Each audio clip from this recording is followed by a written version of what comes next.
say a few words in Sinhala and welcome you all. ශ්‍රී ලාංකික අප අද සිටින්නේ අනාගතයේ කරා යන ගමනක තීරණාත්මක අවස්ථාවක. ශ්‍රී ලංකාව දියුණු සංවර්ධිත රටක් බවට පත් කර අපේ රටේ ජනතාවට පොහොසත්කම සෞභාග්‍ය ලබා දෙන්නට හැකි පසුබිමක් මෙන්ම තීරණාත්මක මොහොතක් අද වන විට උදා වී තිබෙනවා. මෙම කදිම අවස්ථාවෙන් අපට උපරිම ප්‍රයෝජන ලබාගත හැකි වන්නේ අප ශ්‍රී ලාංකිකයන් ලෙස එකම ජාතියක් වශයෙන් අප දරුවන්ගේ අනාගතය ගැන සිතා එකාමෙන් එකමුතුව කටයුතු කළහොත් පමණයි. මගේ පියතුමන් මේ විවිධත්වය තුළ එකමුතුව අපේ මව්බිමේ ඉදිරි ගමනට පූර්ව අවශ්‍යතාව බව හොඳින් අවබෝධ කරගෙන සිටි කෙනෙකු මෙන්ම ඒ ප්‍රතිපත්තිය මැනවින් පිළිපැද්ද කෙනෙකු බව ඔබ සැම හොඳින් දන්නවා. ඒ නිසයි එතුමන් අපෙන් සමුගත් 1997 වසරේදී එතුමන්ගේ සමීපතමයන් එක්ව ඒ තේමාව මුල් කරගෙන ජාතික එකමුතුව සඳහා වන බාකිර් මාර්කර් මධ්‍යස්ථානය ආරම්භ කළේ. විවිධත්වය තුළ එකමුතුව නම් වූ ඒ උතුම් මූලධර්මය සඳහා කුඩා මට්ටමින් හෝ දායකත්වයේ ලබා දීම සඳහා ජාතික එකමුතුව සඳහා වන බාකිර් මාර්කර් මධ්‍යස්ථානය ආරම්භ කිරීමට මුල් වූ සියලු දෙනාට මෙන්ම එමගින් පසුගිය දශක කිහිපය තිස්සේ ඉටු කරමින් සිටින මෙහෙවරට සහාය වූ සියලු දෙනාට බාකිර් මාර්කර් පවුලේ කෘතවේදීත්වය පුද කරන්නට මම කැමැතියි. 20 වන ගුණ සමරු දේශනයේ පවත්වන මේ අවස්ථාවේදී මේට කලින් එමර සමරු දේශනයන් පැවැත් වූ සියලු දෙනාවද මම ගෞරවයෙන් යුතුව සිහිපත් කරනවා. 1977 යුගයේ එතුමන් සමග පාර්ලිමේන්තුවේ සිටි අපගරු අග්‍රාමාත්‍යතුමන් විපක්ෂ නායකතුමන් ඇතුළු අපේ ඇරයුමට ගෞරව කරමින් අද දින පැමිණ සිටින ඔබ සියලු දෙනාවද ඊටම ගෞරවයෙන් පිළිගන්නා බව මම සඳහන් කරන්නට කැමැතියි. ලොව ක්‍රීඩිමත් ෆොරින් පොලිසි සංගරාව ලොව බලගතුම නායකයන් 100 දෙනා අතරට අකණ්ඩව වසර 3ක් තිස්සේ තෝරා ගනු ලැබූ තුර්කි රාජ්‍යයේ හිටපු අග්‍රාමාත්‍ය මෙන්ම හිටපු විදේශ කටයුතු අමාත්‍ය මහාචාර්ය අහමද් දාවුද් ඔග්ලු මැතිතුමන්වද අප ඉතාමත් ගෞරවයෙන් පිළිගන්නවා. එතුමන් අද බහු සංස්කෘතික පැවැත්ම පදනම් කරගෙන සාමය උදා කර ගැනීම යන තේමාව යටතේ ඔබට අදහස් ඉදිරිපත් කරાવી.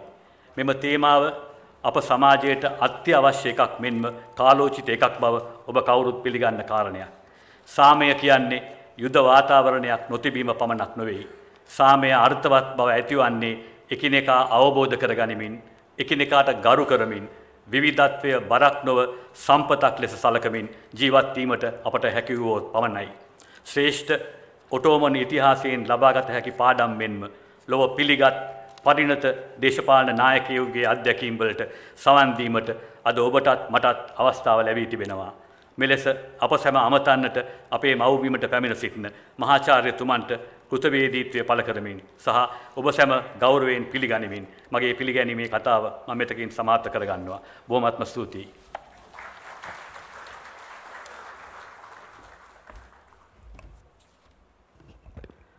When organizing these lectures over the last several years, we had a champion amongst us who will take complete responsibility, coordinate and work with all of us to ensure these events are held successfully. Of course, with his trademark smile on his face. But today, he is not among us. As we commemorate the senior Bakir Markar, it is only apt that we remember this young man who touched many across not only in Sri Lanka, but all around the world. This is a short video clip about my younger brother, Adil Bakir Markar.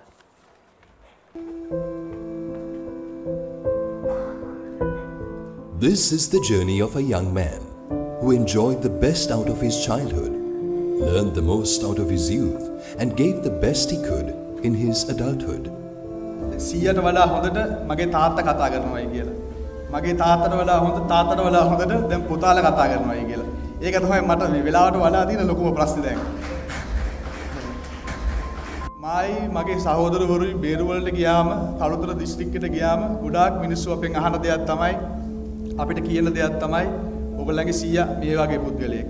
ඔයගොල්ලන්ගේ සීයා මේ වගේ වැඩ කරපු පුද්ගලයෙක්. ජාතික සමගිය වෙනුවෙන් ඉතාම කැප වෙලා වැඩ කරපු පුද්ගලයෙක්. මට මගේ සීයාත් එක්ක එකට ජීවත් වෙන්න පුළුවන් වුණේ අවුරුදු 7ක් විතරයි. Born in 1990, Adil Bakir Markar cemented his primary education at Royal College, Colombo. He went on to complete his advanced level education at the Asian International School, Colombo. Adil showed ambition. He knew what he wanted. He had already strategized his career fresh out of school. After leaving school, Adil pursued a law degree from the University of London, which he completed in 2013. By this time, he had already earned 2 diplomas, one in international relations and the other in intellectual property law, from the reputed Bandaranayake Center for International Studies.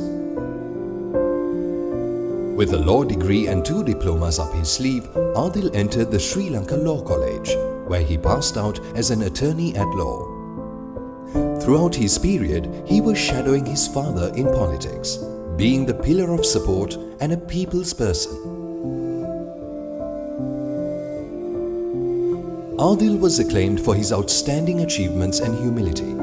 He was selected as one of the 2 official youth delegates to represent Sri Lanka at the 68th United Nations General Assembly in New York in 2013.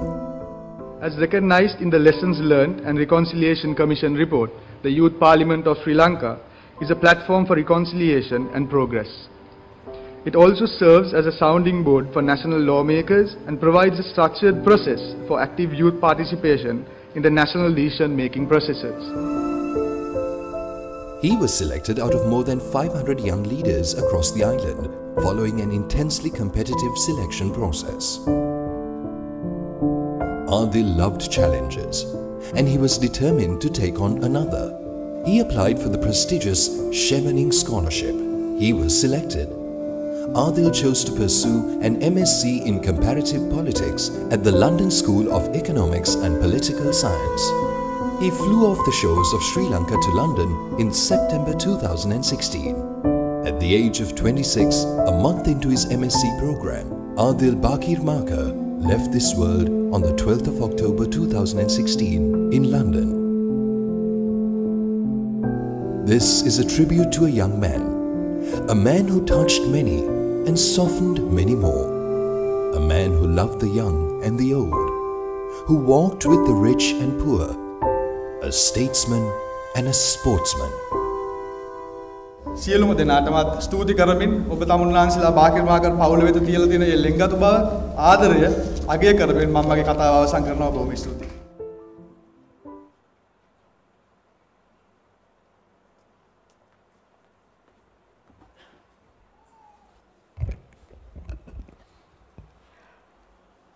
Let me, on behalf of the Bakir Markar family, take this opportunity to thank each and every one of you who stood by the family and continue to do so during the most difficult times. Thank you. For the last 2 decades, we commemorate the vision of late M.A. Bakir Markar and all what he did as they continue to inspire us. A leader accepted by all and a statesman respected by all. This is a short video capturing a glimpse of my late grandfather, M.A. Bakir Markar. Muhammad Abdul Bakir Markar was born in 1917 to a family of physicians. His family's ancestry is traced to Sheikh Jamluddin al-Makhdoumi, a pioneer Arab settler who settled down in the seaboard town of Beruala. Bakir Markar joined St. Sebastian School in Halfstorf in 1924 and then went on to Zahira College, Colombo to pursue higher education. He was twice appointed speaker in the school's student parliament. He also led the Sinhala and Tamil literary associations. He sat for the London matriculation examination, a much sought-after qualification during his era, and qualified, after which he entered the Ceylon Law College in 1939. Young Bakir Markar's law studies were interrupted during the Second World War, when he served in the Civil Defence Services. After completing his attorneys, he went on to build a lucrative law practice. He was also the president of the Bar Association of Sri Lanka Kalutara branch. He was founder president of the All Ceylon Union of Muslim League Youth Fronts. He hailed from Maradana Beruwala, where history reveals that the early Arabs who arrived in Ceylon built the first ever mosque in Ceylon, namely Masjid ul Abra. Being the true statesman he is, Bakir Markar leveraged his international networks and connections for the betterment of the people. As the last speaker of the old Parliament of Sri Lanka and the first speaker in the new, he hosted numerous statesmen and guests. Having followed the footsteps of his political guru, late T.B. Jaya, the late M.A. Bakir Markar blossomed into one of Sri Lanka's senior politicians. Honesty of purpose and sincerity in politics won him many friends. At the national level, during his parliamentary career, he had the vision to serve the nation. This he fulfilled with determination and firm commitment. In the year 1992, M.A. Bakir Markar was awarded the title Deshamanya, or Pride of the Nation, which is the second highest national honour of Sri Lanka awarded by its government. To commemorate this exemplary Sri Lankan leader, a postage stamp was issued on the 25th of June 2008.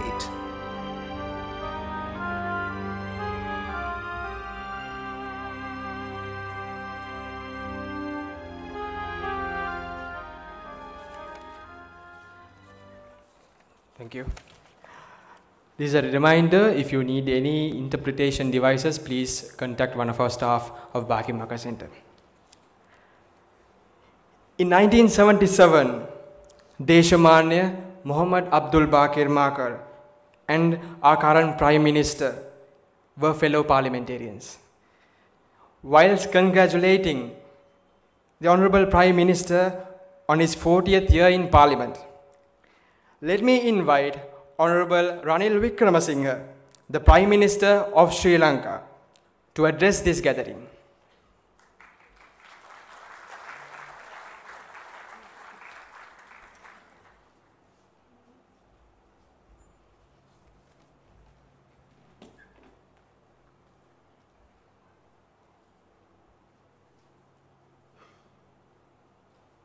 Venerable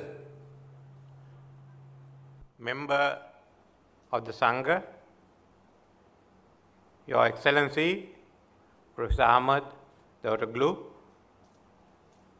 Your Excellency, the ambassadors, Honorable the ministers, the members of Parliament, distinguished guests, and friends. My apologies, madam, I forgot to mention, make reference to you. It gives me great pleasure today to say a few words on this occasion where we commemorate the late Mr. Bakir Markar, our speaker. More so to have as the keynote speaker a friend of mine with whom I have made acquaintances some time back in Davos, and I must say I have kept in touch with his career in the last year or so. And I have no doubt that at once I will see him again assuming high position in his own country.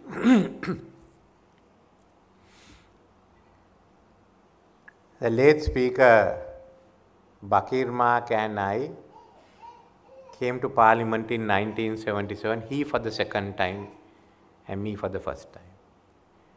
Mr. Bakir Markar, who came in 1965, had a break from 70 to 77, not a voluntary break, but one enforced by the voters when he lost the elections.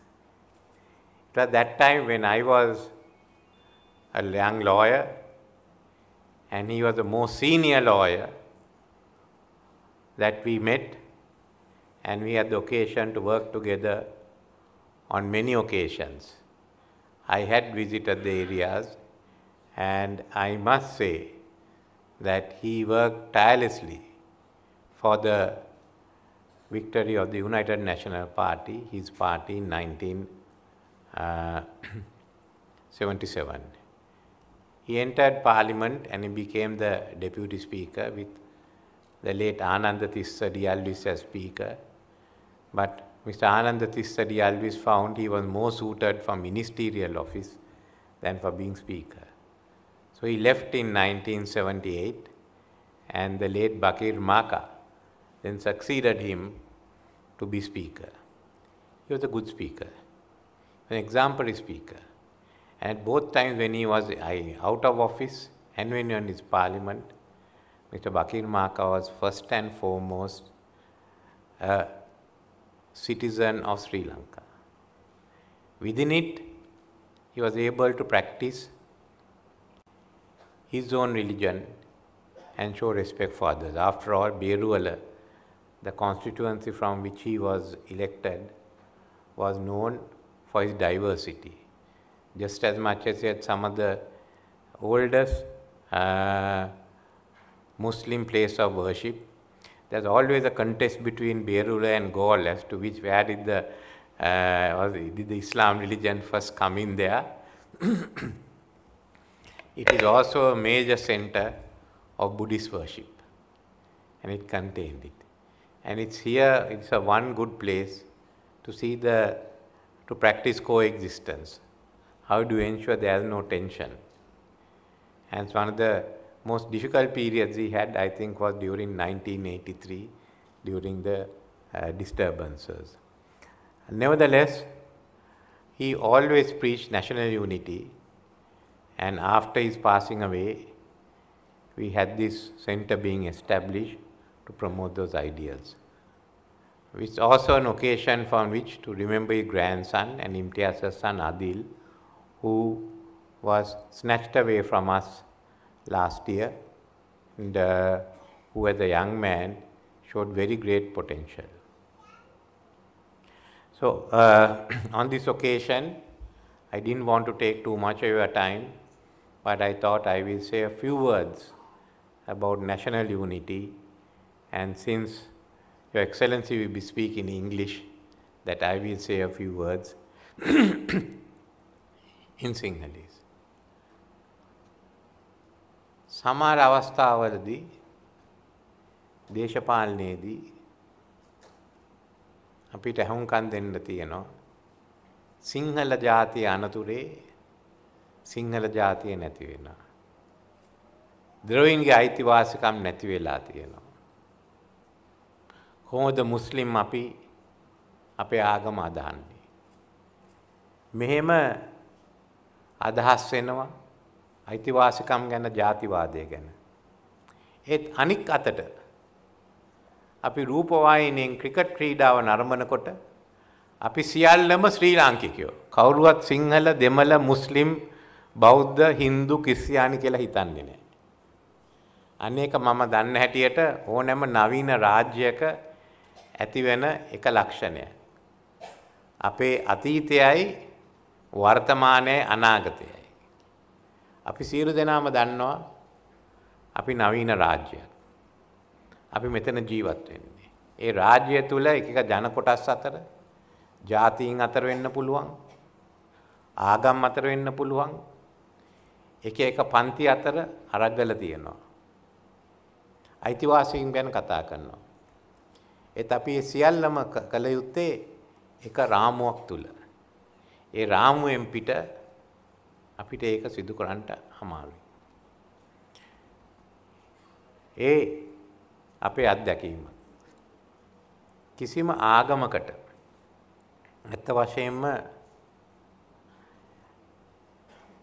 ජාතිය කියලා, මායිම් කියලා සීමාවක් නැහැ. හැම එක්කනටම පොදුයි. කිසිම ආගමක ඒත් අද අපේ රටවල් වල ලෝක හැමතැනම ඒ ආගම් ඇති වෙලා තියෙන්නේ ඒ ජාතික මායිම් ඇතුලේ. සංස්කෘතිය ආගම පමණක් නෙමෙයි. මගේ මිත්‍ර වික්‍රම් බාව සිටින නිසා කාල් මාක්ස් කිසි දවසක දේශනා කරේ නෑ මාක්ස්වාදය එක රටකට කියලා. ඒත් ස්ටැලින් කිව්වා අපි එක රටක මාක්ස්වාදය ඇති කරමු කියලා. ඉතින් මේ හැම වාදෙම හැම රටකම හැම ආගමකම හැම සංස්කෘතියෙම මේ පරස්පර විරෝධී අදහස් දෙක තියෙනවා. අපි කොහොමද ක්‍රියාත්මක කරන්නේ? ඒක දැනගන්න. මේ රටේ නිදහස ලැබෙන්න ඉස්සෙල්ලා සර්වජන ඡන්දය දෙන්න ඉස්සෙල්ලා රජ කාලේ සියලු දෙනාම රජතුමාට පක්ෂපාතීත්වය දැක්වුවා. සිංහල වුණත්, ද්‍රවිඩ වුණත්, හින්දු වුණත්, මුස්ලිම් වුණත් අපි සියලු දෙනාම ඇත්ත වශයෙන්ම මේ කාලෙදී ජනතාව රජතුමාට පක්ෂපාතීත්වය දැක්වුවේ. ඒ නිසා බ්‍රිතාන්‍ය මේ රට සම්පූර්ණ 1815 බලය ලබා ගත්තයින් පස්සේ හැම ජන කොටසක්ම මහරජතුමාට වික්ටෝරියා මහරජිනිට පස්වෙනි ජෝර්ජ් මහරජතුමාට පක්ෂපාතීත්වය දැමලා එකමුතු අරගත්තා. ඒ එක්කම නවීන රාජ්‍ය මෙහෙවරින් බිහි වුණා. එදා තිබුණු කෘෂි රාජ්‍ය වෙනුවට කෘෂිකර්ම පදනමට කර්මාන්තාව වෙළඳාම ආවා. නවීකරණය ඇති වුණා. අන්න එතනදි තමයි DSN එක මෑයිතුමාට වැටහුණේ අපි නිදහස කරා යනකොට අපිට ජාතික සමගියක් සිටිය යුතුයි කියලා. මේ ප්‍රශ්නේ තමයි හැම වෙලේම ඉදිරිපත් උනේ අපි කොහොමද ජාතියක් අපිට කොහොමද නිදහස ලබා දෙන්නේ? එක එක ජන කොටස් බෙදිලා ඉන්නවනේ. හැම එක්කෙනාම එංගලන්තේ මහාණ්ඩුවට කියනවා නම් මේ අපේ ජාතිය නැති වෙනවා. කොහොමද ඒක ආරක්ෂා කරන්න කියලා.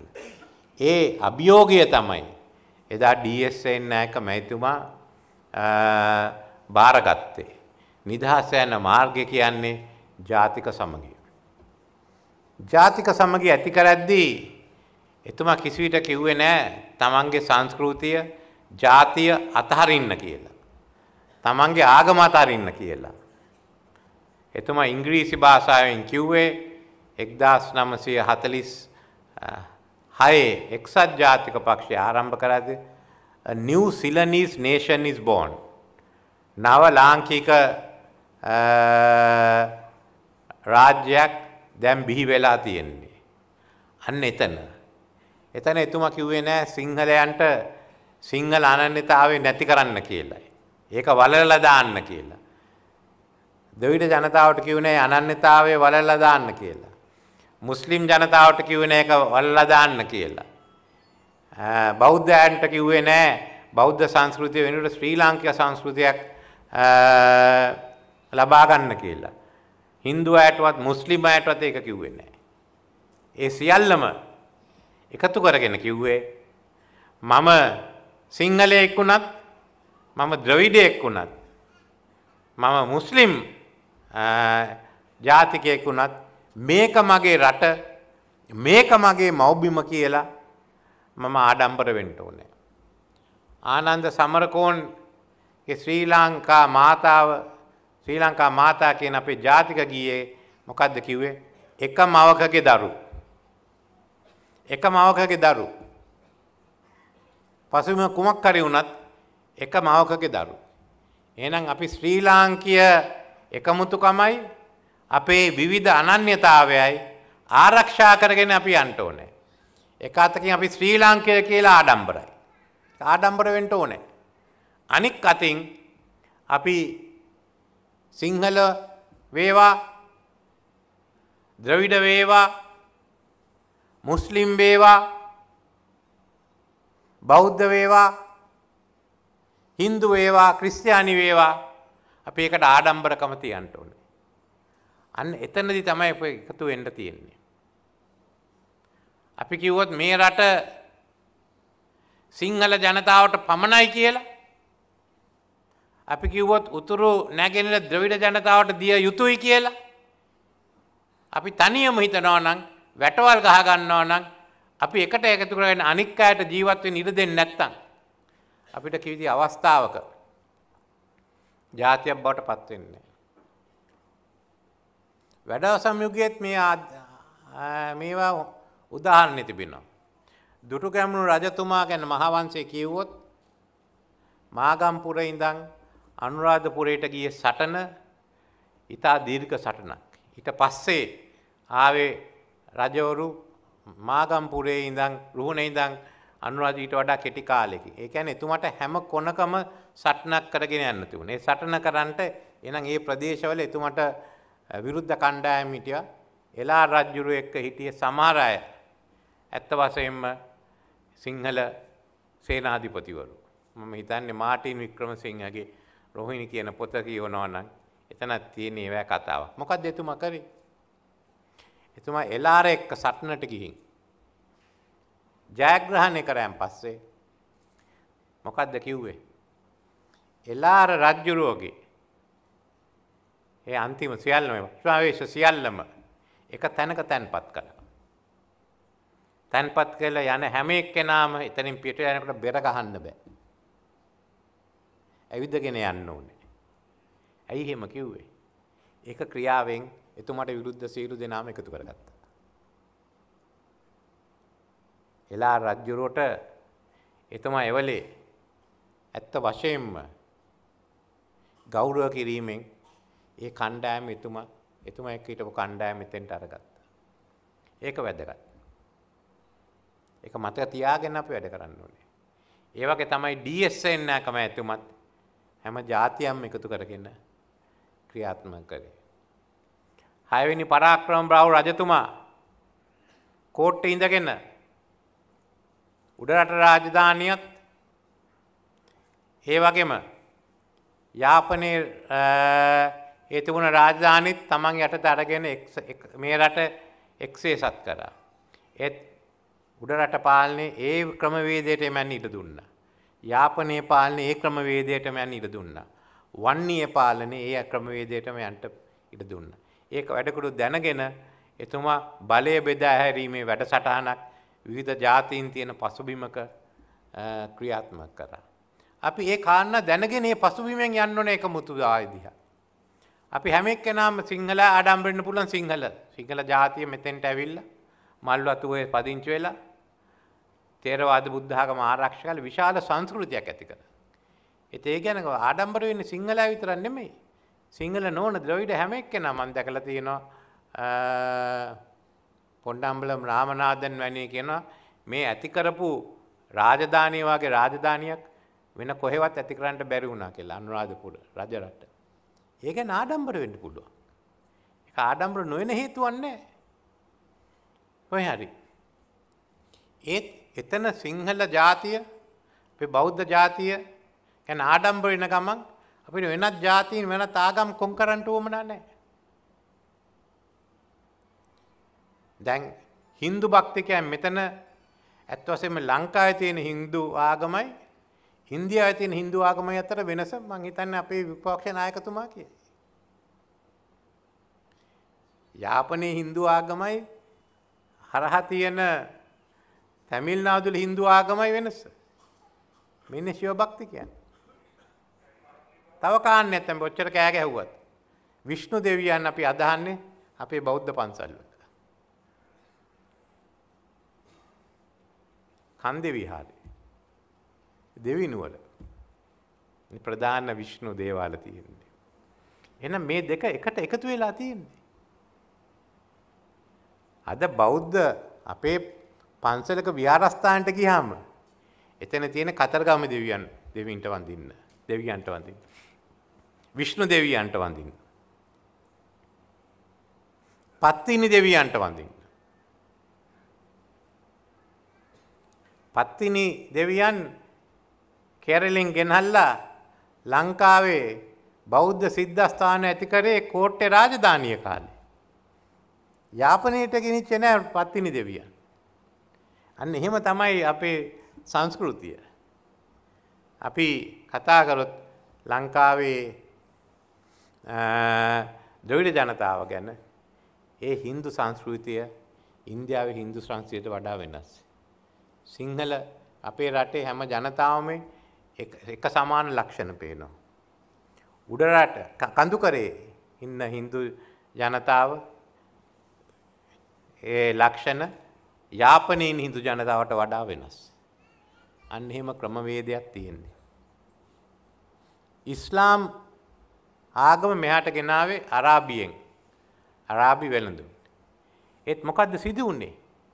මේක ඇති වුනේ ඒ අය ජීවත් වුනේ සිංහල ගම්මාන මැද. ඉතින් සිංහල ක්‍රමවේද තියෙන්නේ. ඒකම ඉස්ලාම් ධර්මයේ තියෙනවා. සිංහල ක්‍රමවේද තියෙන්නේ. ඒක වෙනසක් නැහැ. මේ දෙකම මිශ්‍රණය වෙලා හැමතැනම. Hindu ආගමෙත් මිශ්‍රණය වෙලා, ඉස්ලාම් ආගමෙත් මිශ්‍රණය වෙලා, Hindu ආගමේ සමහර කරුණු අපි ඒ දෙවිවරු අපිත් අදහනවා. ඒකම අපි ගින් බාරයක් වෙන්නේ ඒ දේවාලෙක. බාර ගෙවන්නේ දේවාලේ. ඒ වගේම තමයි ක්‍රිස්තියානි ආගමත්. ක්‍රිස්තියානි ආගමත් ලංකාවට පැමිණිලා අන්තිමට ක්‍රිස්තියානි භක්තියන් කියන්නේ යුරෝපෙන් ආය මිනිස්සු පදිංචි වෙලා ඒගොල්ලෝ ආයේ නෙමෙයිනේ. ක්‍රිස්තියානි ආගම වැළඳගත්ත දකුණේ උතුරේ ජනතාව. ඉතින් මෙතන විශාල මිශ්‍රණයක් තියෙනවා. අනේ මිශ්‍රණයෙන් තුල අපිට එකතු වෙලා යන ගමන ලෙහෙසි. අයි බෙදෙන්නේ නැත්තම්. දැන් ව්‍යවස්ථාවේ බලන්නේ හැම එක්කෙනාට මදි පුංචිකම් නොකර අපි කොහොමද මේ රටේ හැම එක්කෙනාට අයිතිවාසිකම් ලබලා දෙන්නේ?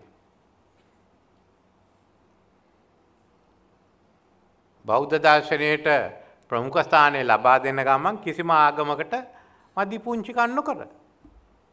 ඉතින් ඒක ද්‍රෝහිකමක් නෙමෙයි. අශෝක අධිරාජයාගේ සෙල්ලිපිය කියලා තියෙනවා. හැම ආගමකට ධර්මයටම ගෞරව කරන්න. ගෞරව සහිතව සැලකන්න. එහෙනම් ලොකුම ද්‍රෝහී අශෝක අධිරාජයා. ඉතින් අපිට පසුබිමක් තියෙනවා. අපි කොහොමද එකට එකතු වෙලා අර ක්‍රිකට් ක්‍රීඩාවේ අපි කියනවා වගේ ශ්‍රී ලාංකය කියලා අපි ශ්‍රී ලාංකේලා එන්න. අපේ සමහරු දැන් ඉන්නවා ඒක නෙමෙයි. සිංහල අවුරුද්දෙත් අර ගන්නවා. තයි පොංගලුත් අර ගන්නවා. රාමසාන් පස්සේ ඉෆ්තාර් වලටත් යනවා. නත්තල් කාලෙත් යනවා. එක එක ආගමයි දර්ශනය කරන්නේ. ඕක කළා යනවා. මම හිතන්නේ මෙහෙම රටක් අපි ලේසියෙන් දකින්නේ නැහැ. ඒකම විවිධ ජාතීන් අතර ඒක ප්‍රශ්න තිබෙනවා. අද ඇමරිකාවේ පවා සමහර ප්‍රශ්න තියෙනවා. යුරෝපයේ එදා තිබුණේ සුදු යුරෝපයක්. අද ආසියාවෙන් ඇවිල්ලා අප්‍රිකාවෙන් ඇවිල්ලා යන ගමන් දැන් මැද පිරිදකින් එනවා. දැන් සමහර අය කියන මැද පිරිදෙන සංස්කෘතිය ආසියාවේ මිනිස්සුගේ සංස්කෘතියයි අප්‍රිකාවේ මිනිස්සුන්ට වඩා වෙනස් කියලා. දැන් ඔය ප්‍රශ්න තියෙන ගමන් ලන්ඩන් නුවරගත් සමහර කොටසකට ගියොත් හිතන්නේ ඉන්දියාවේ කියලා. එහෙදෙන්ට ගියොත් ගන්න පුළුවන් හොඳ කෑම. යන්නේ එතනින් අපි කොහොමද මේ සමාජය ඇති කරන්නේ? අපි එතෙන්ට යන්න ඕනේ. ඒ ශක්තිය ඇති වුණාම අපේ සංවර්ධනය තවත් වැඩි වෙනවා. අපි අතර බෙදුනේ නිසා තමයි මේ ප්‍රශ්නේ ඇති වුනේ. ඒක උදාහරණයක් තමයි නේරු මෑතුමා. ඉන්දියාවට නිදහස ලැබුණේ නැති සමහර එක ඉන්දියාව එකට ඉන්නේ නැහැ කියලා ಭಾರತේ. බෙදෙනවා කියලා. එක කොනකින්ද අනික් කොනට හිටියේ. ලංකාව ළඟින් තියෙන තමිල්නාඩුවයි කේරළයයි ට්‍රැවන්කෝර් මෙඩ්‍රාස් අනික් කොනේ සිකිම් රාජධානිය. මේ මිනිස්සු කොහොමද එකට එකතු කරන්න සැති කරන්නේ? මොකද ඉන්දියාව කියලා එක ඒකකයක් තිබුණේ නැහැ. ලොකුම එක තිබුණේ අශෝක අධිරාජයා කාලේ නැත්තම් මොගල් රජවරුන්ගේ ඉන්දියාව ඇති කරේ පාලන යන්ත්‍රය. ඒත් නේරු මෑතුමා ගත්ත පියවර නිසා අවුරුදු 10ක් යන්නේ ඉස්සෙල්ලා ඉන්දියා එකමුතුකම ගැන කිසිම ප්‍රශ්නයක් තිබුණේ නැහැ. ඒ කැපවීම මොනයි? එහෙනම් අපිත් දැන් එතෙන්ට යන්න ඕනේ. එතනදී වෙනත් රටවල අත්දැකීම් අපිට වැදගත්. ඒත් අපිට අත්දැකීම් තියෙනවා. අපි බය නැතුව ඒ ගමන ඉදිරියට යන්න ඕනේ. ඒ නිසා ඒ සඳහා බකීර් මාකා මධ්‍යස්ථානයෙන් කරන සේවය අපේ අගය කරනවා. ඒකම වෙනත් රටවල් වල තියෙන අත්දැකීමුත් අපිම හිතන්න ඕනේ. තුර්කිය කියන රටක් ඇති වුණේ පළවෙනි ලෝක යුද්ධයෙන් පස්සේ. අධිරාජ්‍යයක් තිබුණේ. ඔටෝමන් අධිරාජ්‍යය. ඒක නැති වෙලා කෑලි වලට කැඩිලා එක එක රාජ්‍ය ආවා. ඉරාකේ ඉඳන් ගියා රටවල්. යුගොස්ලාවිය කොටසකට. ඒක ඇතුලෙන් කොහොමද මේ අනන්‍යතාවය ඇති වුණේ? එතනයි තියෙන්නේ. ඒ කාලයක් තුලදී අපි කොහොමද ඇති කරේ? කොහොමද ඒක ඇති වුණේ? ඒක එක තැනක ආරම්භ වුණේ කීමල් 8 ජනාධිපතිතුමා සමග. ඒත් එක එතනින් නැවතුනේ නෑ. දැන් කීප වතාවක්ම ඔබතුමාලා බලේ ඉන්නකොටත් මේක අලුත් වෙවි ඒ ගමන යන්න තියෙන. එක තැන ඉන්නත් බෑ. ජනරජයත් තුලත් 1920 තිබුණේ සංකල්පය නෙමෙයි අද තියෙන්නේ. අවුරුදු 90ක් ගියන් පස්සේ 100කට ලං වෙනකොට හැමතැනම ඉන්දියාවේ නේරුතුමාට වඩා වෙනස්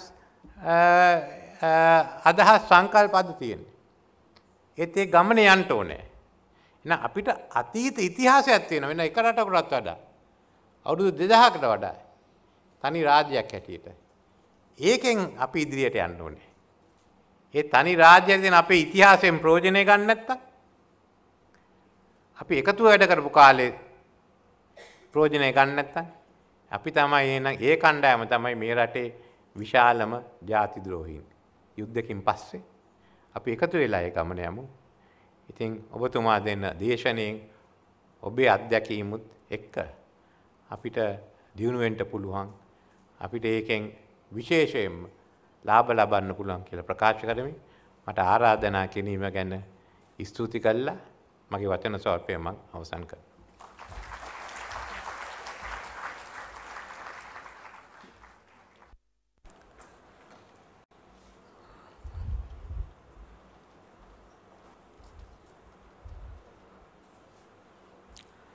Thank you, sir. Moving on to the highlight of our program, let me give a brief introduction to our keynote speaker. He was considered as among 100 leading global leaders by the Foreign Policy magazine in 2010, 2011 and 2012. Professor Ahmed Davutoğlu is a Turkish academic, politician and a former diplomat who was the Prime Minister of Turkey and leader of the Justice and Development Party from August 2014 to May 2016. He previously served as the Minister of Foreign Affairs from 2009 to 2014. He was elected as a Member of Parliament for Konya in the 2011 general election and was re-elected as an MP in both June and November 2015 general elections. We are honored to have you with us here, Your Excellency, today to deliver the Bakir Markar Commemoration Lecture on multiculturalism as a basis for peace. Sir, this invitation is for you.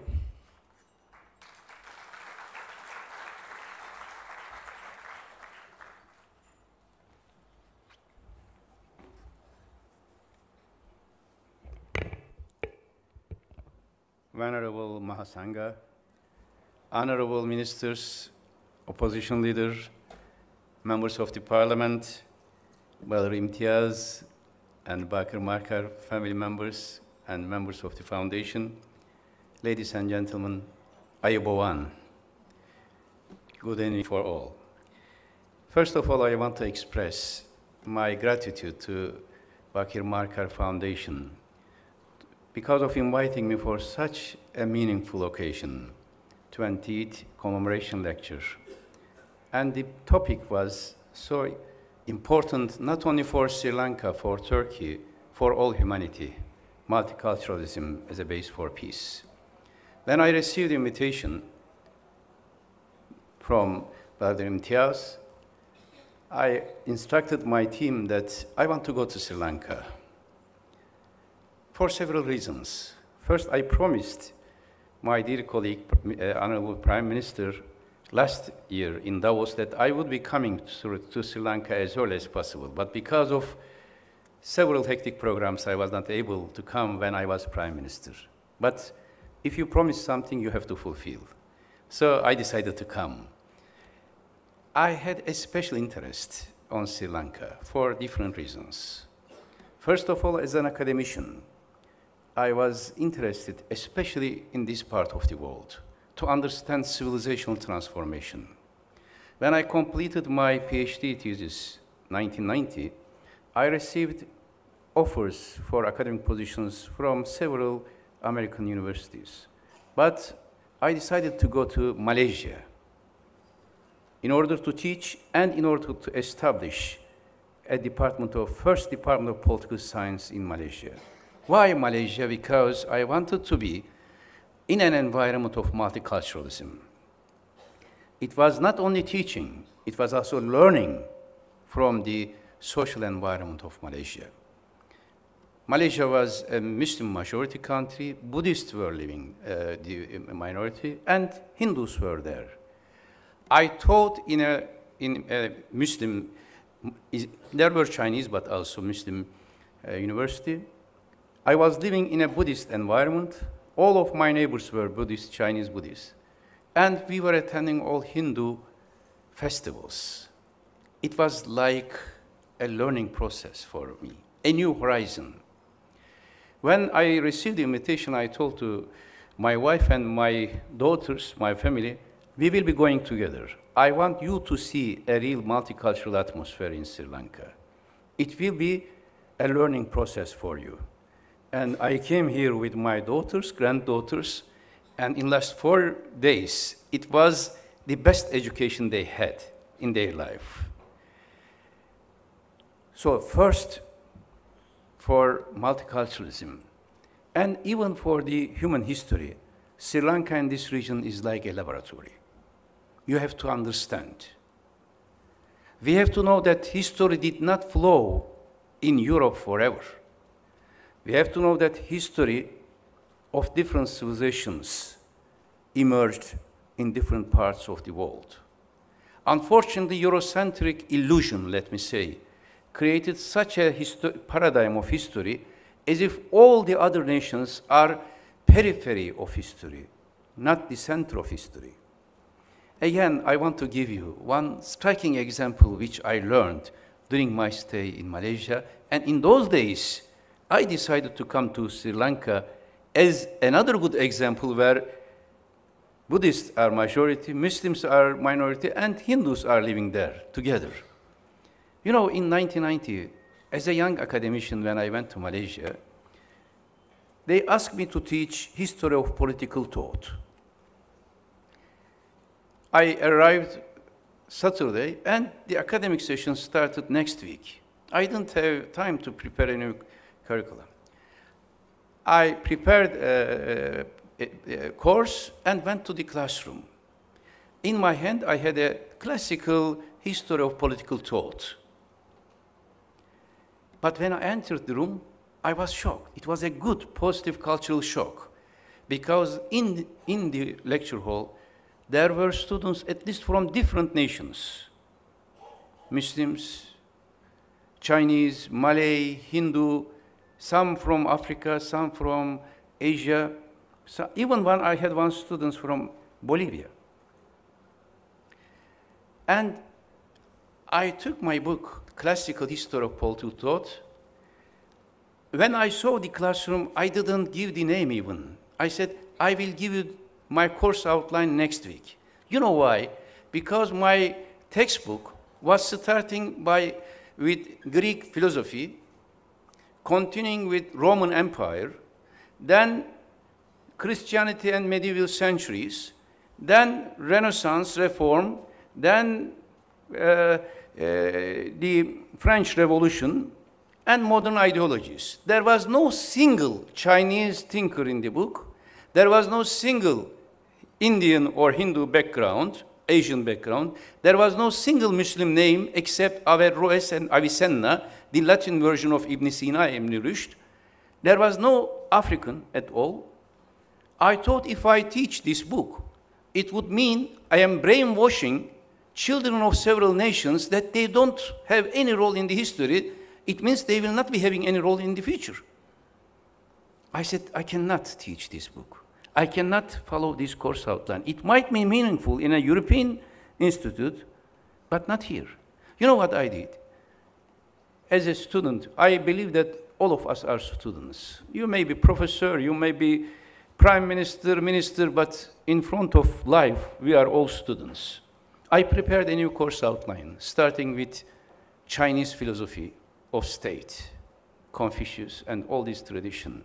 Continued with Indian experience, taking certain parts from Upanishads, Rig Vedas, and history of India. Then coming to Greece, Iranian tradition, then Greece, Greek philosophy, then Roman and Muslim philosophy, European philosophy, and post-colonial thinkers or politicians like Gandhi and other leaders like Iqbal from the Muslim world. Why I am giving this example? Multiculturalism is not only a term, but it is a way of life and a mentality. If you believe that history belongs only one nation, one continent, one religion, you cannot understand history. This is exclusivist approach. You have to be inclusive in order to be multicultural. You have to respect others if you want to be respected. So Sri Lanka was a good example. Unfortunately, in the modern education paradigm, even geography gives some impressions, some images in your mind. Usually in international relations courses, in military academy or other places as well, I was giving three maps to give an image of the world. One map is Atlantic-centric map, where the American continent is left, then Atlantic is center, Eurasia and Japan, Pacific right.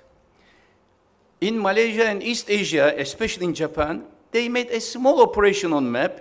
They took the American continent to the right so that the image has changed. If you look at Atlantic-centric map, Britain is at the top and center as an island, and Japan is in the corner. If we push as if it will go out of the map. In the other map, Japan is at the center, Britain, both are islands of east and west of Eurasia, and Britain is in the corner. Interestingly, I found a map of New Zealand's airways map. New Zealand pool, they are in the corner and down. They produce a map that New Zealand is in the center, all the other geographies are around. Toynbee calls this egocentric illusion in his history. Sometimes you praise your ego, you in such a way that you are central and all the others are periphery. This is the mentality of, in fact, tension, the mentality of clash, because if you are center, all the others have to obey to you. If you are at the top, all the others should be lower caste. This world, this region especially, has many challenges. But throughout history, they learned how to live together. Sri Lanka might be seen for some people as a small island south of India. But if you look at 13th century, for example, all sea trade was going through Sri Lanka almost, from China to Africa and everywhere.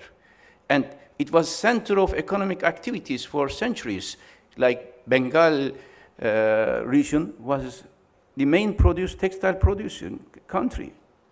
So the history is changing, but it depends how you interpret history. As an academician, I had special interest in this part of the world in order to have a new understanding of global culture. Global culture cannot be egocentric, cannot base on egocentric illusion. We have to have a new mentality where all cultures are part of it. Second reason why Sri Lanka, even those years, I had special interest. But second, I knew the historic relation between Turkey and Sri Lanka. Many people are not aware. But even Bakir Markar Foundation and I salute the legacy of MA Bakir Markar, and also my son as well, Adil. He left a great legacy. They came from my homeland. You may not know it. So I am here as a guest of my, one of my relatives maybe, from 11th century.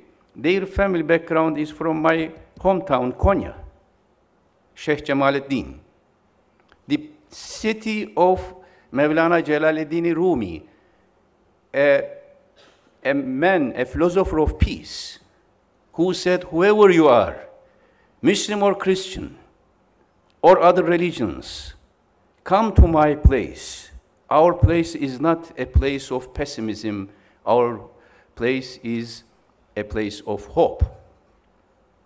And one of the main honorary consulate of Ottoman state in this part of the world was established in Sri Lanka in 1864. And it continued until we opened an embassy. And a ship, Ottoman ship, going to Japan in 1889 came to Sri Lanka and stayed here for some months, and all Sri Lankans welcomed Turkish seamen and soldiers. So we have a special. But for me, the historic change was in 2005. I was chief advisor to Prime Minister Erdogan then. And when tsunami happened, since we had earthquake history, we know what it means for the people. As chief advisor, I suggested to make a visit to the region. And we came with Prime Minister Erdogan to Indonesia, Aceh, Thailand, Malaysia, Maldives, and Sri Lanka. And we built a new village here for a Buddhist village, a new village to build. And we also rebuilt a temple and a mosque in neighboring region. There I felt the common destiny of two nations as well. Third, when I became Prime Minister of Foreign Affairs, we decided to open new embassies. Before we had in Africa only 12 embassies, for example. In my 5 years term, it increased to 39 embassies in Africa. And in South Asia, I said there will be no country without embassy. And the first country will be Sri Lanka, Myanmar, Laos, Brunei. And we opened, I am proud of this step. It was my term when we opened an embassy, and we sent my chief of protocol, Tunca Bey, to this beautiful country as first Turkish ambassador. And I can assure you, this embassy will be open till the end of history, if there will be an end of history, as a bridge between Turkey and Sri Lanka. Coming, based on this background, coming to multiculturalism as a base. If you look at the history, empires, states, in all throughout the history, you can see one common characteristic. Three things always develop together: political order, economic prosperity and interdependence, and cultural coexistence. If in a political system, or in a state, or in an empire, there is no inclusive multicultural approach, that political entity cannot survive. Look, all the history of big empires in China, Alexander the Great, Roman Empire, Ottomans, when they were inclusive, Mughal, Babur emperors also in India, when they were inclusive and multicultural, they could survive.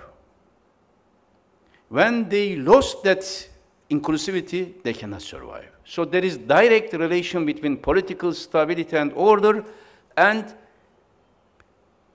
multicultural coexistence. This is the case throughout the history. But what happened in the last 25 years after the end of Cold War? Let me show you some sources of political crisis and its relation to absence of multicultural approach. then I will mention the basic necessities of multiculturalism as a base of peace. When we look at 25 years after 1990, after the end of the Cold War, from that time until now, since earthquake to tsunami is well known by both of our nations, let me make an analogy of earthquake or tsunami. In earthquake or tsunami, there is a crisis. There should be some management of crisis afterwards. There should be some cautions you have to take before. We had 5 earthquakes in the last 25 years. All of them destroyed almost had a negative impact on multicultural coexistence. One was in 1991, geopolitical earthquake when Soviet Union collapsed. After the collapse of Soviet Union, several political crises did emerge. Still those points are the points of frozen conflicts. For example, in Bosnia-Herzegovina, in Kosovo, in Nagorno-Karabakh of Azerbaijan and Armenia, in Moldova, several ethnic and religious conflicts, sectarian conflicts did emerge. Hundreds of thousands of people were killed. Yugoslavia dissolved, and only in Bosnia-Herzegovina, 250,000 people lost their lives. Why? Because of absence of multicultural consciousness. The extremist Serbs did not tolerate Bosniaks, attacked, and as you know, the ethnic clashes started. Second biggest earthquake after 9/11, security earthquake. Unfortunately, because of a terrorist attack in New York, a new era has started. It was basically a security-focused area, unlike 1990s, which was more democracy-oriented area.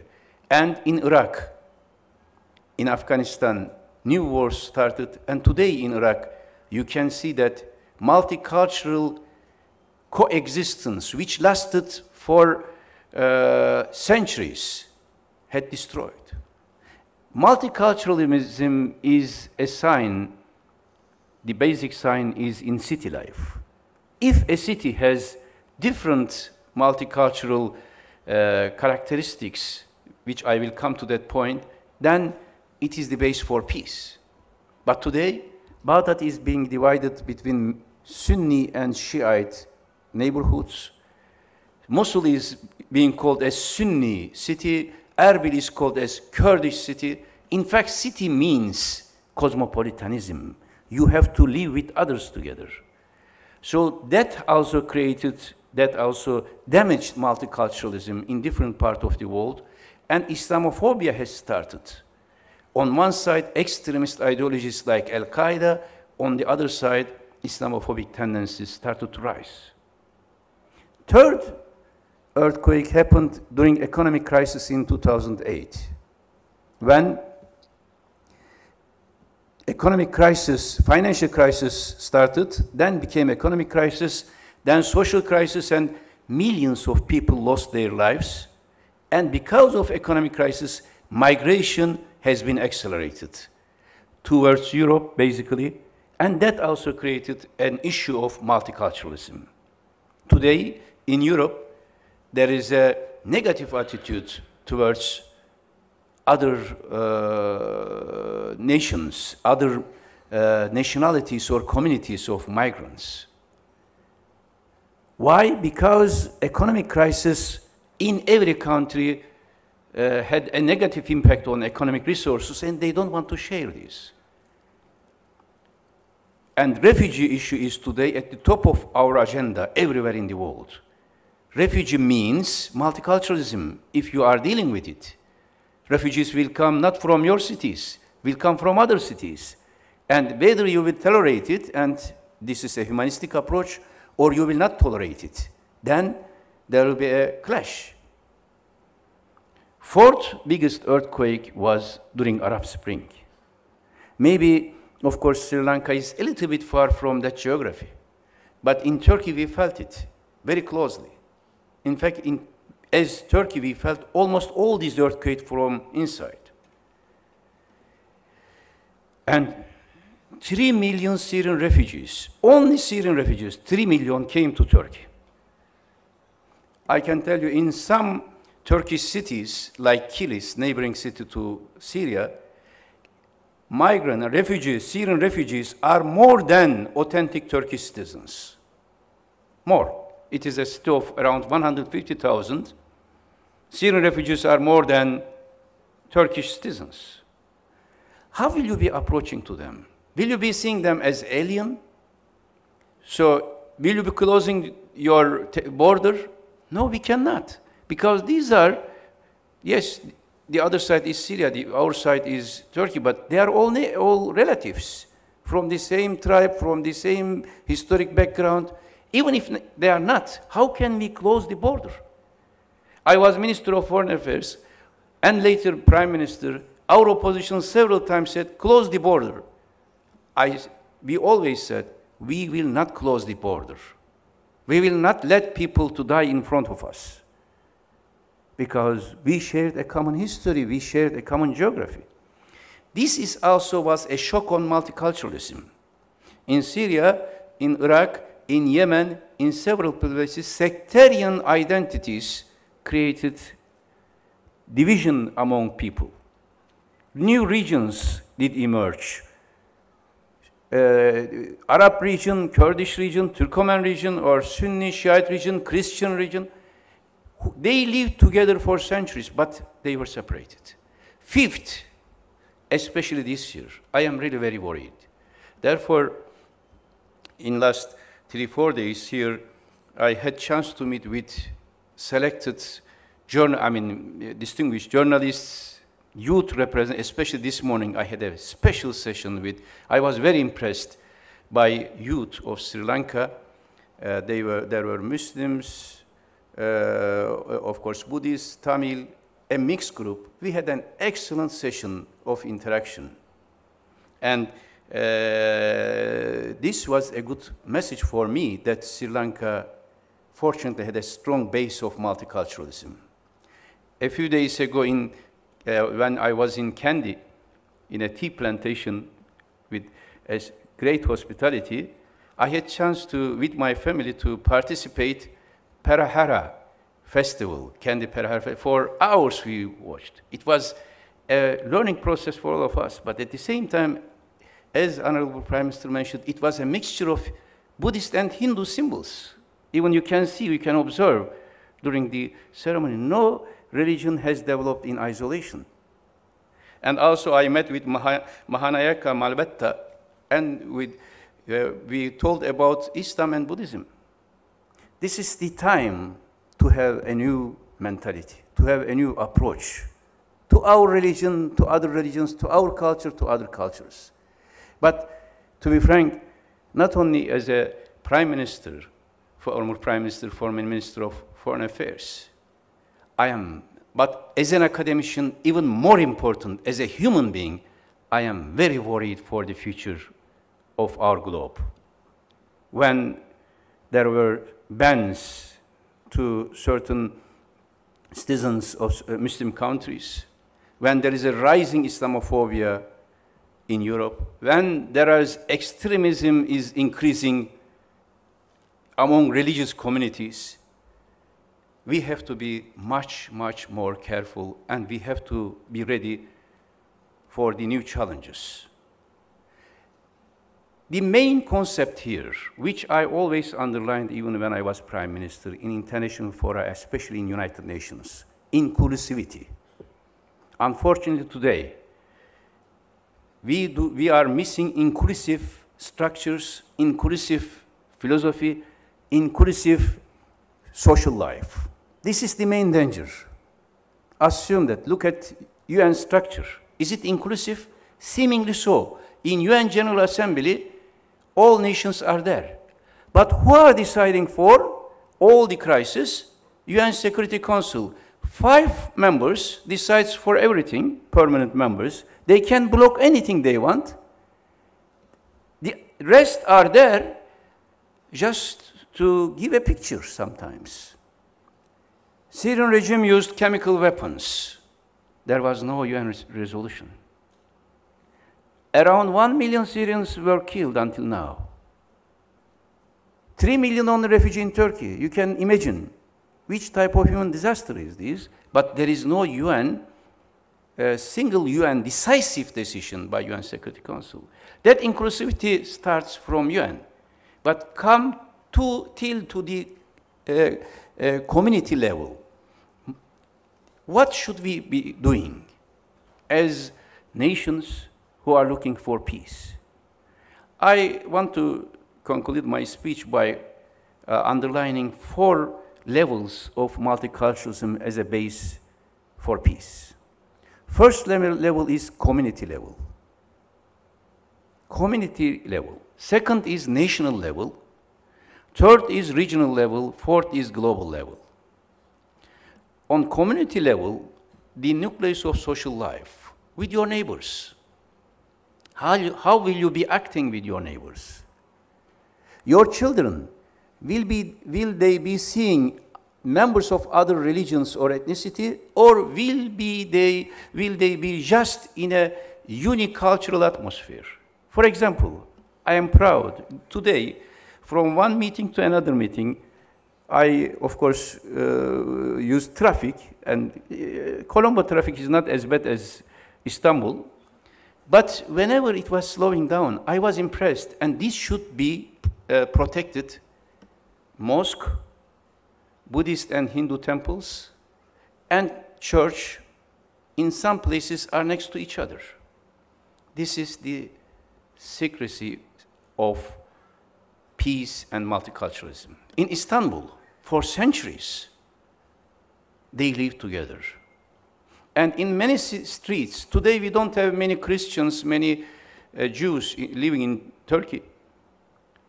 After First World War, unfortunately, there was like partition of India. There were mass movements and exchange of population. But even if you go to Istanbul now, you will see mosque, synagogue, and church are next to each other, wall to wall. Assume that a child is growing. When he sees in the same street a Christian, if he is a Muslim, or if he is a Muslim, sees a Buddhist or Hindu, and play with his friends of same age, can he be enemy of another culture? The first thing we have to do is to protect multicultural neighborhood.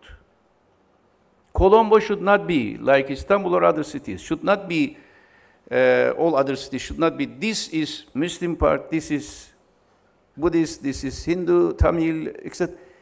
We have to live together. We are all human beings.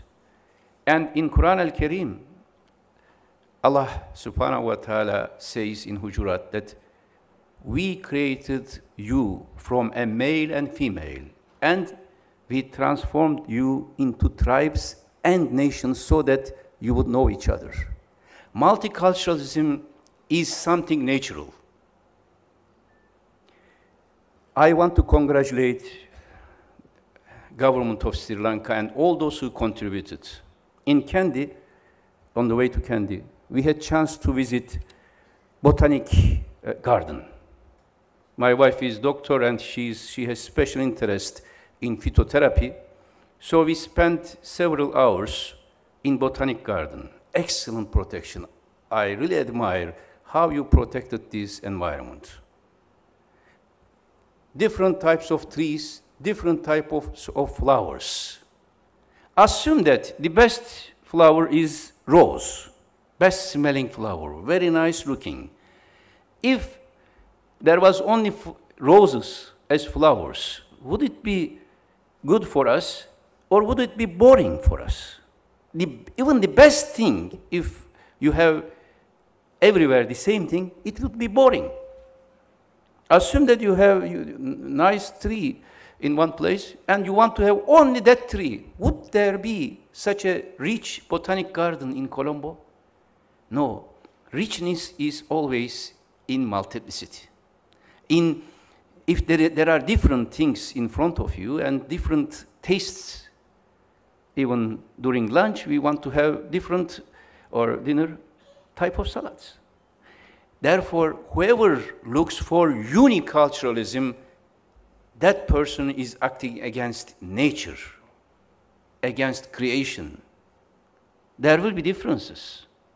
It is important how you are acting with differences. I have an interesting, we had an interesting experience that time.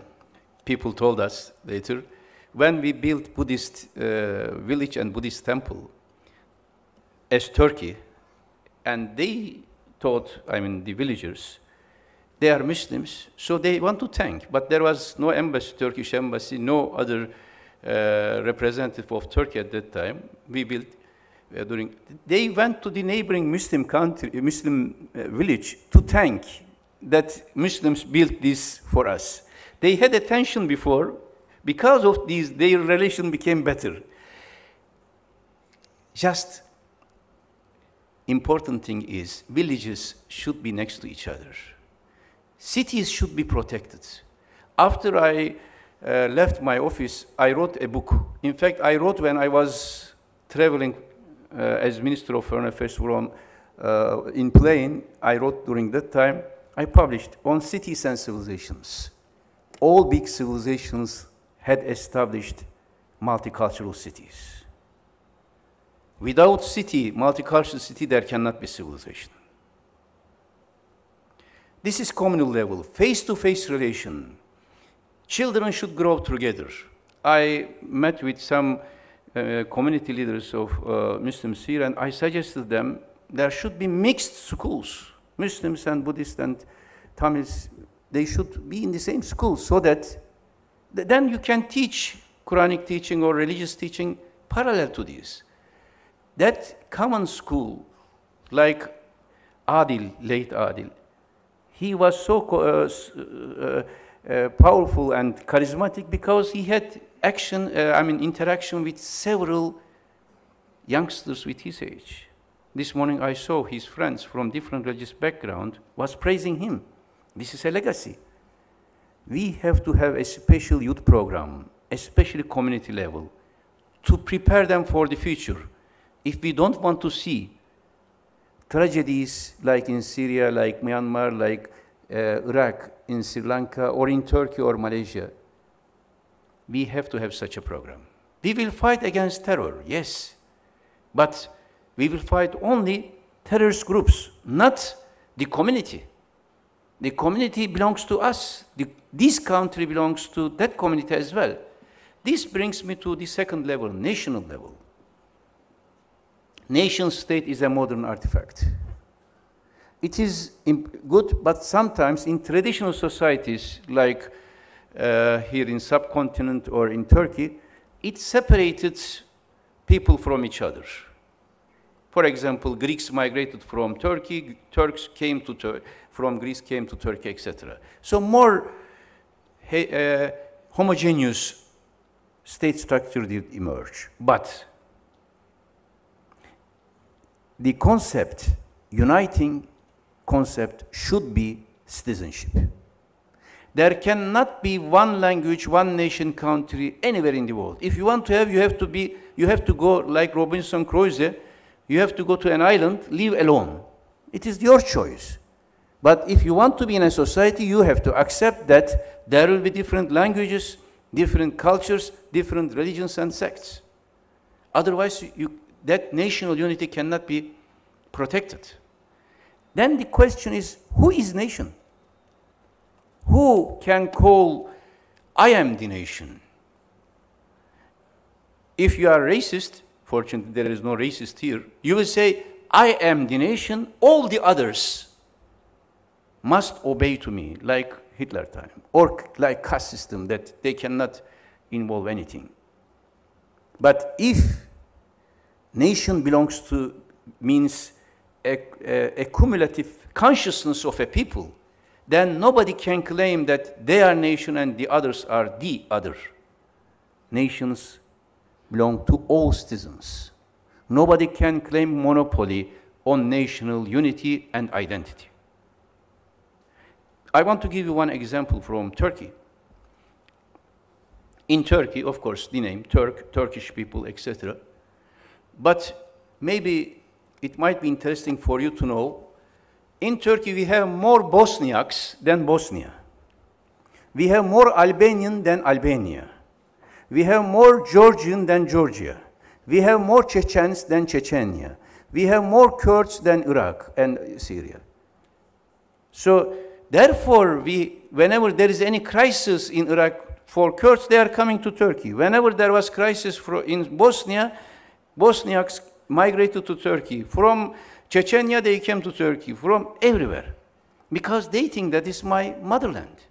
Are they all of them ethnically Turk? No. Bosniaks are Slavic people, Muslim origin, but throughout the history, the term Turk was not used for an ethnic group, but for all those who are living in Ottoman territories. All Muslims were called Turk. Even, it might be interesting for you, President of Argentina was called 20 years ago El Turco. You know why? He was a Christian migrant who came to Argentina from Lebanon when Ottoman state was there. And today in Latin America, there are people, El Turco. And when we opened new embassies in Latin America, I went there and I said, whoever feels El Turco, they are natural citizen of us, they can apply for citizenship. No problem for us. They are Christian, ethnically they are Arab, but they are called El Turco. It is not their choice. This is historic formations. Now, who can claim now in Sri Lanka, such an island for centuries became center of East-West trade, from China to Africa, from India to Indian Ocean, everywhere. Who can claim that I am the owner of this island? I am the only owner. No, all of you are owners. How can I claim as a Turk who came from Central Asia that Anatolia belongs to me, but not to Albanians? No.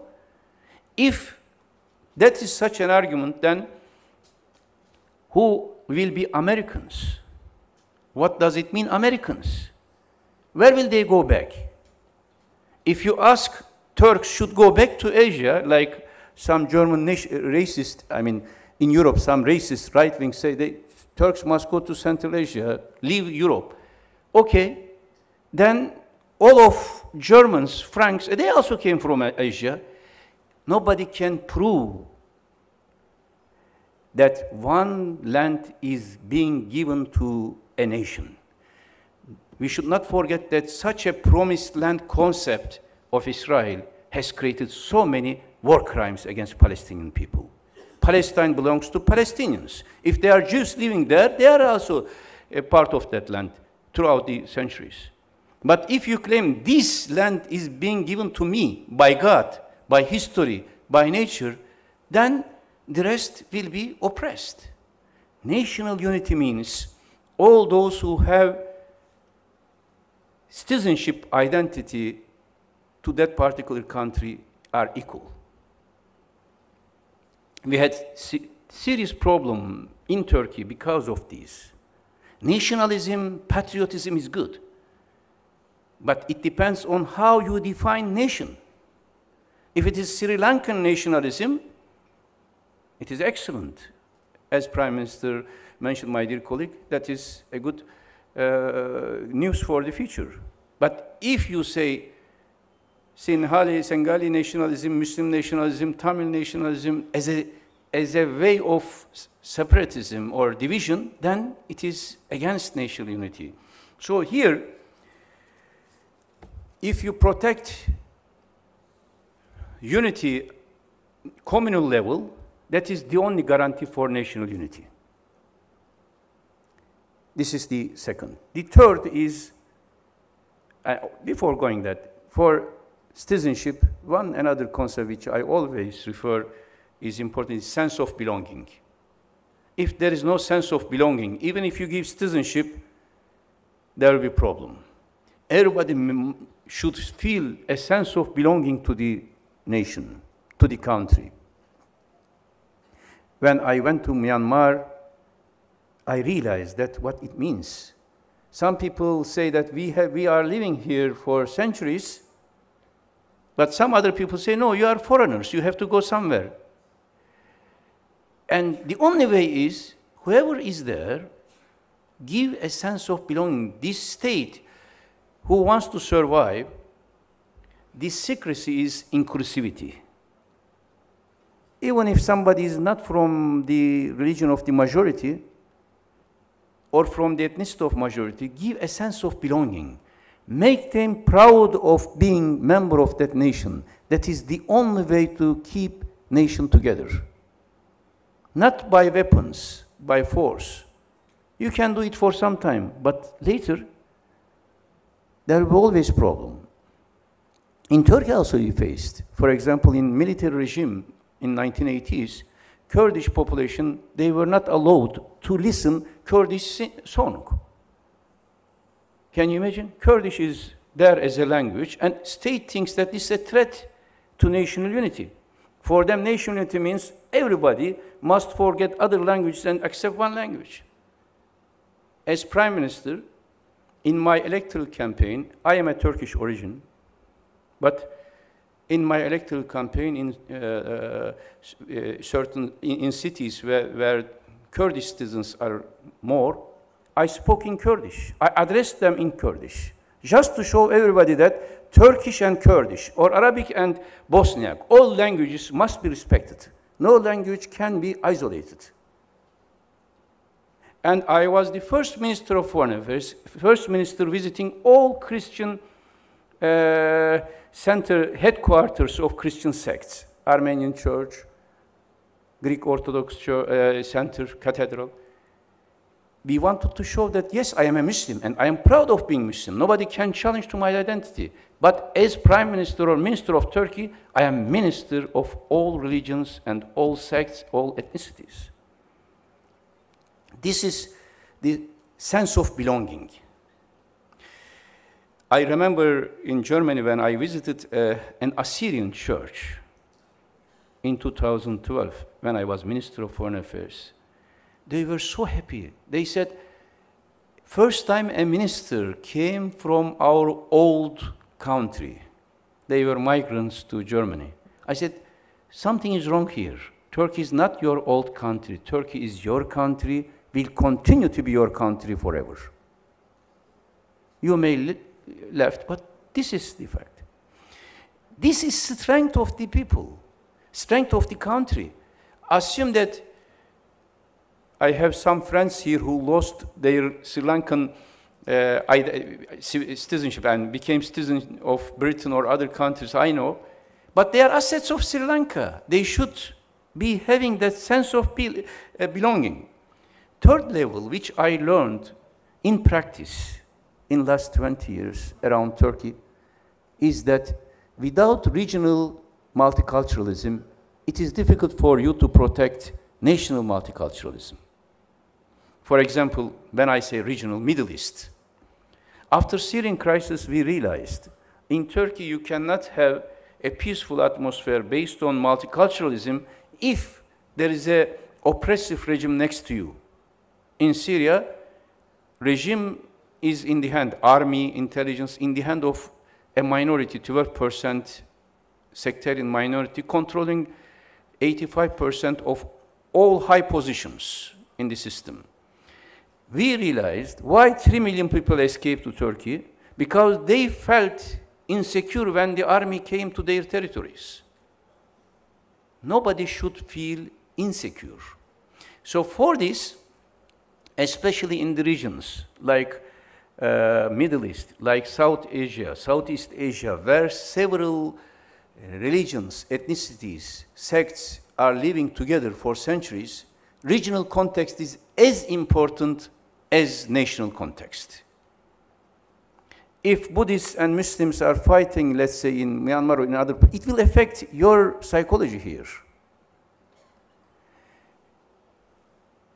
Same, if there is a good example, it will affect others.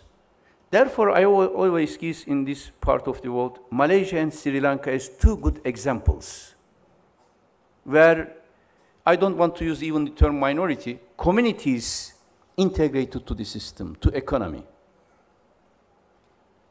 These good examples has to be spread. Regional context relation between Pakistan, India, Bangladesh, or as historically,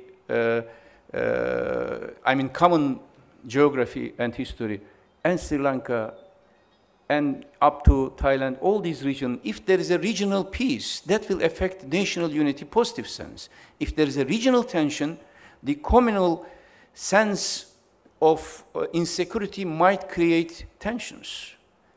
The responsible statesman would not provoke any ethnic or sectarian extremism or identity against the other.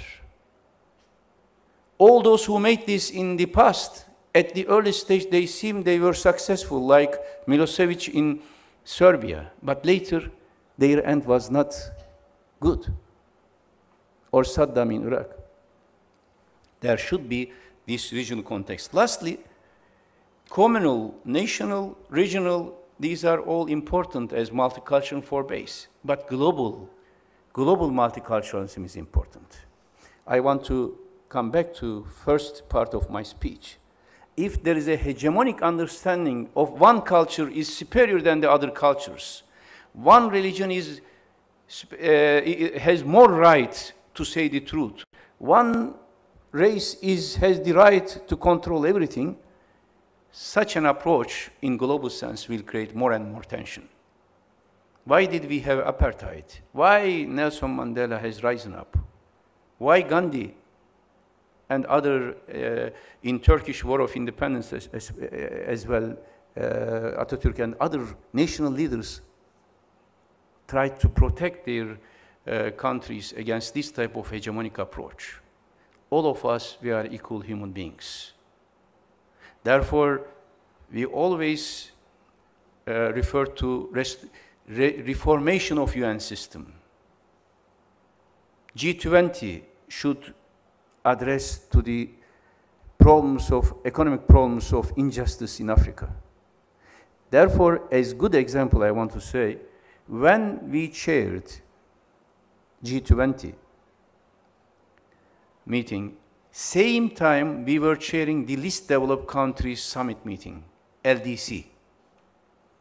47 least developed countries all over the world. If we have a gap, such a huge gap of economic injustice, then how can you have a peace? If you think that your race, your nation, your country should have more share from the resources in the world as a natural right, then how can be there a global peace? One of my let me say, sad experience, still I remember, was our trip to Somalia in 2011, when babies were dying in the street because of hunger and absence of water. And after 20 years, first time an airplane landed to Mogadishu airport, 2 airplanes, our airplane, Prime Minister's, and I was minister, and we took our wives, we invited Turkish elite of journalists, artists to be with us, and we went to Somalia, just to show solidarity with Somalian people, just to get attraction. For 20 years, Mogadishu airport was not used. Therefore, we had a small accident when we landed. But it was a shocking experience when small babies were dying in the street. And in less than 1 year, maybe 6 months, we cleaned all the roads in Mogadishu.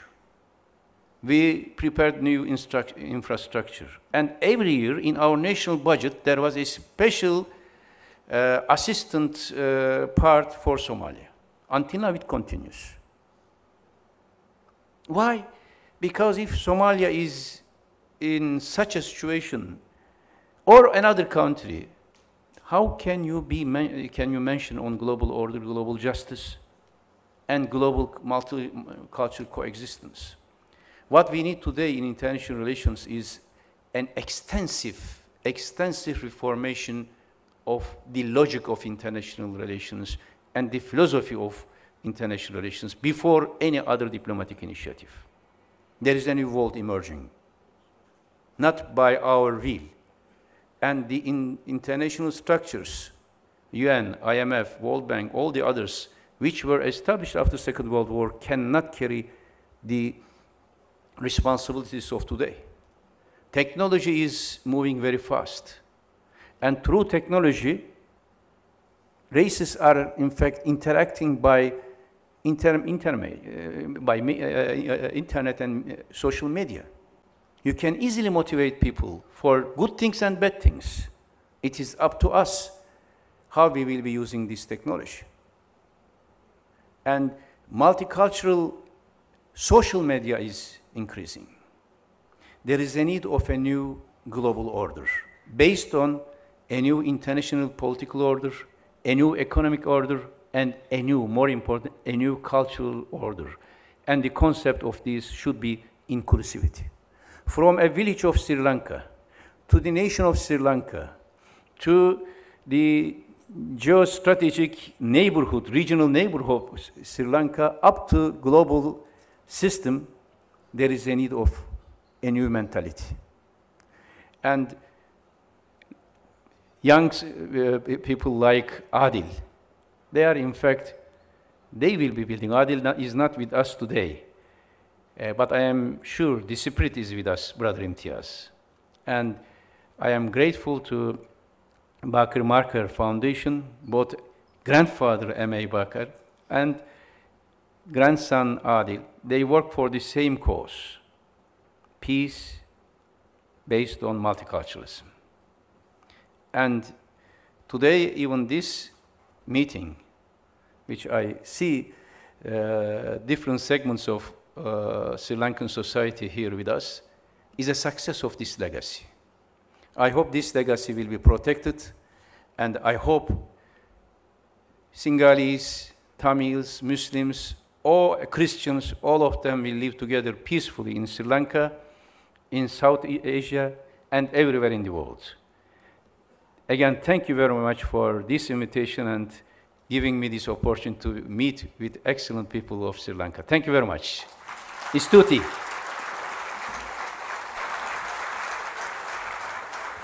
Thank you very much, sir. Professor Ahmad Davutoglu, may I ask you to remain on stage? And it was a very insightful and enlightening address.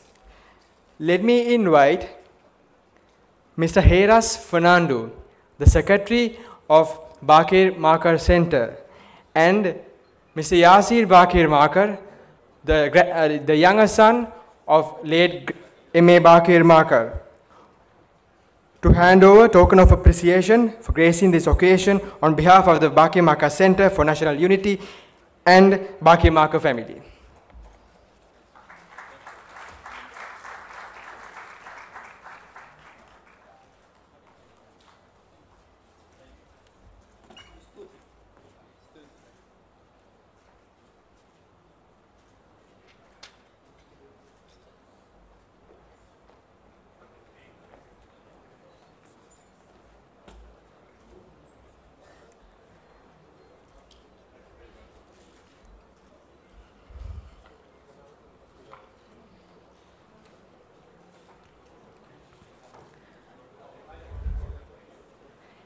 As we approach the end of this evening's proceedings, let me invite Asaf Bakir Markar, the grandson of Deshamanya M.A. Bakir Markar, to deliver the vote of thanks.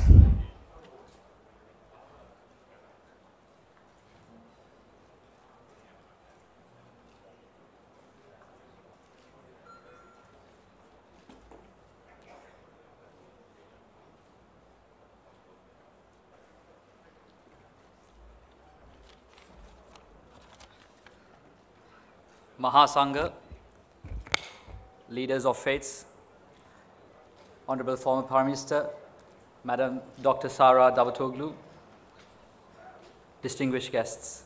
It gives me immense pleasure to be standing here this evening for many reasons. Firstly, I would like to express my heartfelt appreciation to the friends and family who have worked behind the scene to make this lecture and the entire visit a success. Secondly, to Professor Ahmad Davutoglu, with whom I spent the last 4 days with. I observed his character outside of the limelight and learnt many lessons. It is indeed a pleasure having you in our motherland. Thank you. As you know, Professor Dawatoglu is no stranger to Sri Lanka. When we informed politicians and civil society about his visit, all doors opened to beautify his visit. There are so many people and organizations that have supported the visit, and listing them here does not do any justice to the efforts they have put in. However, allow me to mention one person whose tireless efforts and commitment continues to strengthen me and my brothers.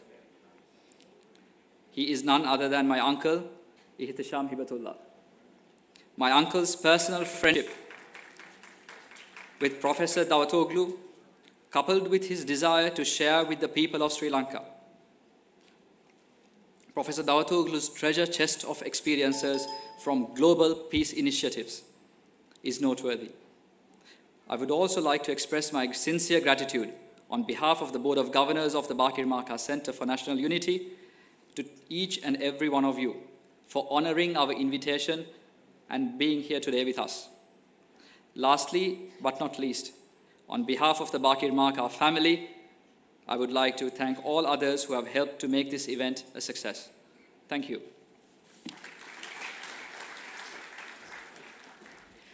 Thank you, ladies and gentlemen. This brings us to the end of this event. We hope to continue to work with you all in the years to come. Thank you again for joining us today.